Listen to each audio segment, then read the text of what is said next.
Hello and welcome to Biology with Mr. VanDyke and Mr. Sloan. I'm Mr. VanDyke. This is my 8th year teaching. I studied at Aurora University, student taught at West Aurora High School, and this year I'm teaching biology, forensics, and anatomy. Many hobbies and interests. So I have a good opportunity to connect with your student, hopefully in lots of different ways. I have 2 kids, 5 and 7, so they're in the elementary system right now, and we got a dog last year. Her name is Hazel.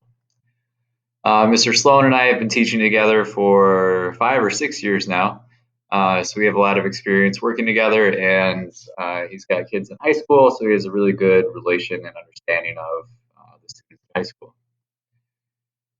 So what is co-taught? There's 2 certified teachers in the classroom. There's more student action. The benefits are there's more student interaction with the teacher, and we're both very active in the classroom. Again, we've worked together quite a bit. What we really want in the classroom follows the Saints' way from the school. Our expectations are to be respectful of one another, be on time, make sure your cell phone's away, all that good stuff. And the big thing is if you're not comfortable in the classroom, you're not going to learn. So we want a comfortable class environment. And the best way is to treat each other with respect and get a good understanding of each other. First semester, we generally focus on ecology and different systems, so how things go in and out and interact. Second semester, we look at DNA, cell functions, and evolution.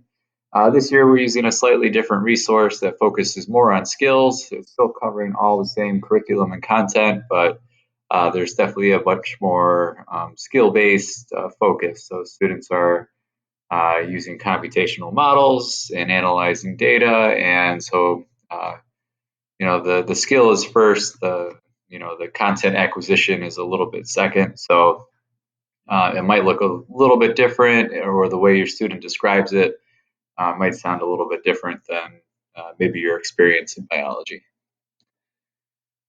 Again, kind of going with that are the practices and the skills that we're focusing on. Again, our course goals, general science things. We're looking to investigate relationships, analyze matter and energy, use different skills to accomplish this. Grading overall, 70% is semester assessments, so quite a few different things.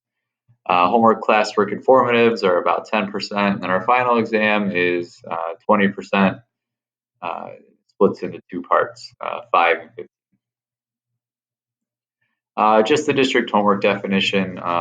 There's a few definitions of homework they want us to include. Some things are practice and not necessarily graded. Some things are assessed, so they get more feedback, and then there are graded things as well. Try not to give too much homework. A lot of our work is group-based and trying to come up with a cohesive understanding of a topic. So mostly it'll be that. With homework is generally just if you have a couple questions left, please go ahead and finish it, or maybe do this really short reading just so you're ready for class tomorrow.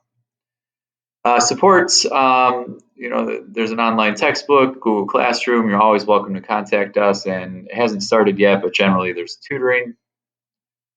And speaking of our learning management system, we mostly use Google Classroom.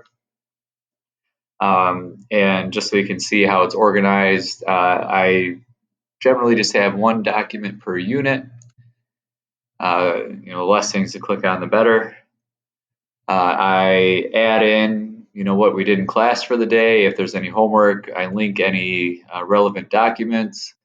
So everything's kind of here, and whatever, I add the dates to the top. So the most recent date is at the top. So right when they click on it, it's just right there. They don't have to scroll around or try and find anything. So that's been a nice resource for us as we've been working through. We do use Schoology also, but for us, it's just for assessments that are going to be digital. There are some nice features to Schoology that we'll utilize. Not all of our tests will be digital, trying to use more paper this year. But when we do need it, it will be there. So some assessments may be in Schoology, but the main source of information should come from Google Classroom. Well, as always, again, feel free to contact us. Please let us know if there's anything you need. we're happy to work with you, or if you feel like there's something you'd like us to know about your student, definitely let us know. But thank you for taking the time to watch this video. Have a great night.